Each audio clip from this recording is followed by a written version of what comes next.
I've been asked to comment on the claim that an unreacted thermite material was found in the debris of the World Trade Center buildings. In particular, I've been asked to address this paper, which was published in the Open Chemical Physics Journal. The paper concludes with this statement. Based on these observations, we conclude that the red layer of the red-grey chips we discovered in the World Trade Center dust is active, unreacted, thermitic material, incorporating nanotechnology, and is a highly energetic pyrotechnic or explosive material. In order to understand the significance of what this paper is saying, I'll give a brief summary of thermite and thermate. Thermite is a mixture of powdered aluminium and some form of metal oxide, usually iron oxide, although it can be made with other metallic oxides, including, for example, copper. When these two materials react, the result is a formation of iron and aluminium oxide and a great deal of heat. In short, it is a highly exothermic reaction. Also, because the oxygen necessary for the process comes from the metal oxide, thermite compounds do not require atmospheric oxygen, and so are ideal for use in, amongst other things, underwater incendiary devices. However, thermite can be somewhat troublesome to ignite, and the subsequent reaction is violent and unpredictable. These factors, as well as the difficulty of applying it to the surface of a structure in a satisfactory manner, mean that it is not suitable for controlled demolition. As far as I'm aware, thermite has never been used in a controlled demolition ever. Thermate is a variety of thermite, with the addition of small quantities of other substances, such as sulfur. These additional elements have the effect of increasing the heat output and also lowering the ignition point. Nanothermate is the same as thermate, but the particles are smaller. It has been suggested that this form of thermate can be contained in a gel and be formed or shaped in such a way that it could be used in a controlled demolition. That said, I am not aware of any thermatic material ever having been used in a controlled demolition. Back to the paper. Before going into detail of the paper, it's necessary to look at the authors and where the paper was published.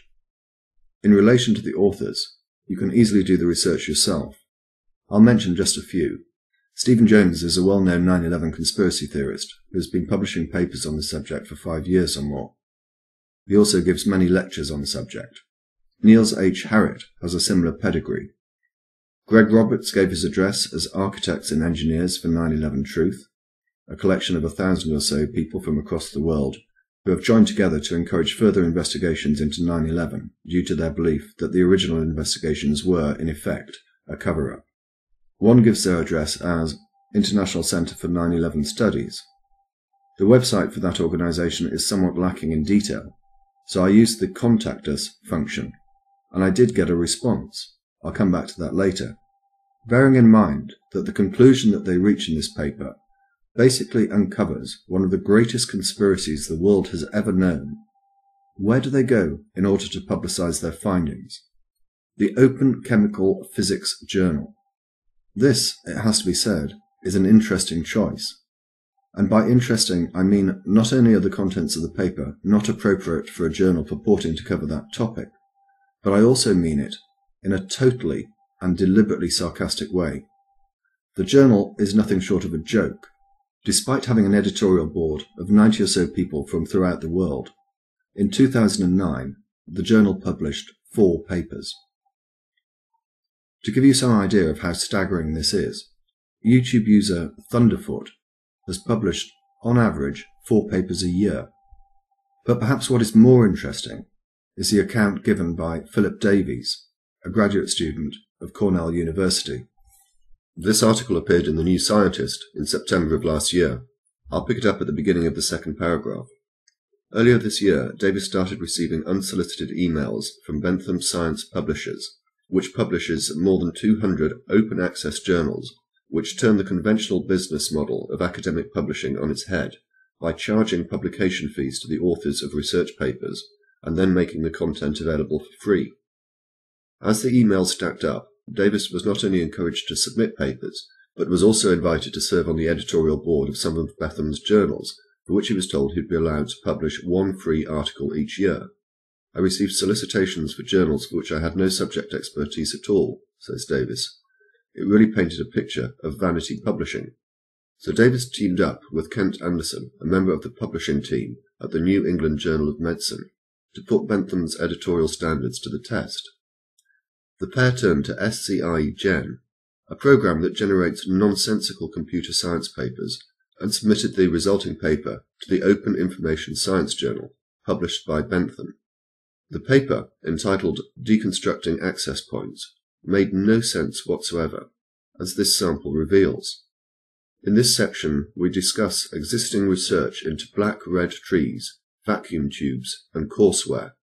On a similar note, recent work by Takahashi suggests a methodology for providing robust modulates, but does not offer an implementation. Davis and Anderson, writing under the nom de plume David Phillips and Andrew Kent, also dropped a hefty hint of the hoax by giving their institutional affiliation as a Centre for Research in Applied Phonology, or CRAP. Yet 4 months after the article was submitted, David Phillips received an email from Sana Mokharam, Bentham's assistant manager of publishing. This is to inform you that your submitted article has been accepted for publication after peer reviewing process, the name of the publication. I would be highly grateful to you if you could please fill and sign the attached fee form and covering letter and send them back to me via email as soon as possible to avoid further delay in publication. The publication fee was $800 to be sent to a P.O. box in the United Arab Emirates. Having made his point, Davis withdrew the paper. I failed to mention earlier that Kevin Ryan and Frank Legg are joint editors, along with Stephen Jones, of the Journal for 9/11 Studies. So far, we have a collection of authors who appear to have a bias. Allegations of bias are something that Stephen Jones is familiar with. In his paper, Why Indeed Did the WTC Buildings Collapse?, he used this photograph, with the annotation, workers evidently peering into hot core under the WTC rubble. This photograph was doctored. This is the original, and the glow that you actually see is from a portable light used by the workmen as they searched through the rubble. Jones has also faced criticism for his analysis of Mayan archaeological evidence as supporting his belief that Jesus had in fact visited America. In any event, the authors then published the paper in an obscure journal with a dubious reputation for peer review. But it gets even better than that. The paper was published without the editor's knowledge. I've not been able to find out exactly how this happened, but it is clear that as a result of this paper's publication, the editor, Marie-Paul Pellini, resigned. A fuller record of the statements that she has made in relation to this matter are linked in the description. I'll just rely on these. They have printed the article without my permission, so when you wrote to me I did not know that the article had appeared. I cannot accept this, and therefore I have written to Bentham that I have resigned from all activities with them. She continued, I cannot accept that this topic is published in my journal. The article has nothing to do with physical chemistry or chemical physics, and I could well believe that there is a political viewpoint behind its publication. If anyone had asked me, I would say that the article should never have been published in this journal, period. As I indicated earlier, I contacted the International Centre for 9/11 Studies and I received a response. My initial question related to this ambiguous statement on the website. Specifically, I asked who the director and members of staff were. I received a response from James Gawley, one of the authors of the paper, indicating that he was director. He then asked how he could help. I replied by asking about the paper, and again he responded and asked if I had any specific questions. I sent him a list of 7. For the purposes of this video, only a few are important. I asked him whether the paper had been peer-reviewed. His response was, it was peer-reviewed by, if I remember correctly, 2 reviewers chosen by the journal editors. I don't recall if I ever found out who did the review, or who it was if I did. I asked about the editor's resignation. His response was, I didn't follow the resignation episode very well. I think I recall something about her saying something like she didn't feel qualified to give her opinion on the paper's technical merits, which was a nonsense. But what is of more importance is this. I don't know whether the people who rely upon this paper as evidence of the use of thermite or thermate actually know what the paper says. Here is a response I received from James Gawley when I touched upon the subject. Firstly, we don't know whether nanothermite was used to bring the towers down. It might have played some other role, such as keeping the fires going long enough to make the fire-induced collapse theory plausible. It might have been used in conjunction with other high-explosive materials to bring the building down. Nanothermite matches are known to exist, and I believe that they can be used to detonate high explosives. We really just have no idea how it was used. The salient point is, it shouldn't have been in the WTC dust at all. And here is Niels Harrit, another of the co-authors, talking about the same issue. So what effect would the nanothermite have had on the collapse of the towers on September the 11th?